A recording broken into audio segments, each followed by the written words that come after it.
आम आदमी पार्टी के सीनियर लीडर सांसद संजय सिंह हमारे साथ हैं। जिस तरीके से मेराज मलिक पर पीएसए लगाया गया है, उमर अब्दुल्ला की तरफ से भी बयान आया है और दिल्ली के पूर्व मुख्यमंत्री अरविंद केजरीवाल की तरफ से भी बयान आया है। देखिए, कल ही अरविंद केजरीवाल जी ने अपने ट्वीट के माध्यम से और अपनी बात कही है कि ये एक प्रकार से घोर तानाशाही है और एक चुने हुए जनप्रतिनिधि के ऊपर पीएसए जैसा कानून लगाना, ये मैं समझता हूँ कि डेमोक्रेटिकली इलेक्टेड एक जनप्रतिनिधि के अधिकारों का भी हनन है और लोकतंत्र में तानाशाही का उदाहरण है। तो उसकी लड़ाई हम लोग लड़ेंगे।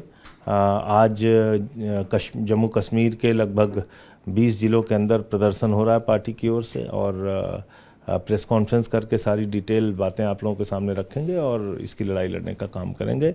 अगर हमने कोई बात सरकार के खिलाफ कही, किसी अधिकारी के खिलाफ कही, तो कानून में जो धाराएं हैं उसके तहत हमारे ऊपर कार्रवाई कीजिए। पीएसए लगाना ये कहाँ से जायज़ है?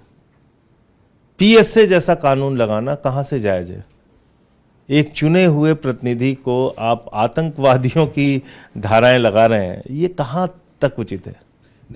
तो मुझे लगता है कि वो जो कार्रवाई हुई है उसके खिलाफ हम सब लोग। नेशनल कॉन्फ्रेंस की तरफ से जो असेंबली स्पीकर हैं अब्दुल रहीम राठौर, उनकी तरफ से बयान आया है कि उनसे कंसल्ट नहीं किया गया, कोई बातचीत नहीं की गई।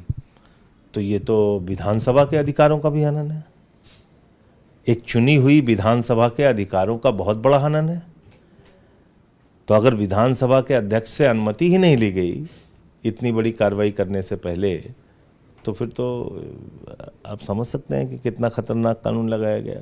कल ही अरविंद केजरीवाल जी ने अपने ट्वीट के माध्यम से और अपनी बात कही है कि ये एक प्रकार से घोर तानाशाही है और एक चुने हुए जनप्रतिनिधि के ऊपर पीएसए जैसा कानून लगाना, ये मैं समझता हूँ कि डेमोक्रेटिकली इलेक्टेड एक जनप्रतिनिधि के अधिकारों का भी हनन है और लोकतंत्र में तानाशाही का उदाहरण है। तो उसकी लड़ाई हम लोग लड़ेंगे। आज जम्मू कश्मीर के लगभग 20 जिलों के अंदर प्रदर्शन हो रहा है पार्टी की ओर से और प्रेस कॉन्फ्रेंस करके सारी डिटेल बातें आप लोगों के सामने रखेंगे और इसकी लड़ाई लड़ने का काम करेंगे।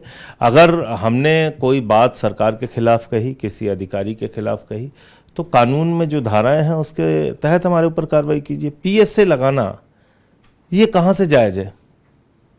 पीएसए जैसा कानून लगाना कहाँ से जायज़ है? एक चुने हुए प्रतिनिधि को आप आतंकवादियों की धाराएं लगा रहे हैं, ये कहाँ तक उचित है?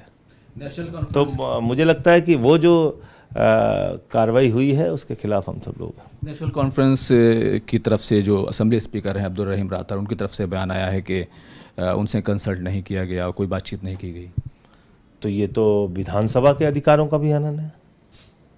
एक चुनी हुई विधानसभा के अधिकारों का बहुत बड़ा हनन है।